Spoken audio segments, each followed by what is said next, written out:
Hey guys, in this quick tutorial I want to show you that how to fix error code WV-109156-2 error in the EA games. So first of all, you have to just open your favorite browser, like I am using the Chrome browser, and search here for the new tab, and then search here for the EA login, and then tap to search it. So you will find a lot of the websites here, but you have to just open the first website, Electronic Arts.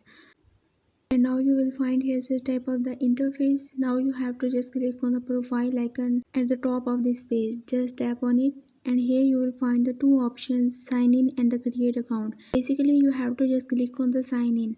Doing so, you have to just wait for the loading this page.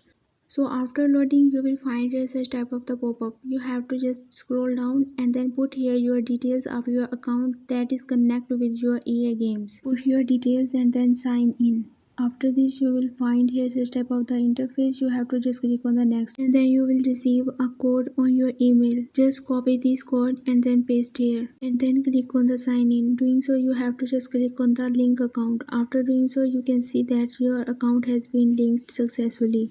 And now you have to just restart your game, and this time your problem will be fixed. If you are still facing the same error in your EA game, then you have to just contact to the support team of the EA game. For this, you have to just open a website which is named as support.ea.com, and after this you have to just wait for the loading, and at this interface you have to just click on the contact us option here. Just tap to open this and make a live chat with the support team, and they will fix your problem. I hope this video will be helpful for you. For more information, you can visit my website whose link I have shared in this video's description. So give this video a like and also subscribe my channel. Let me guide. Don't forget to leave a comment below. Thanks for watching.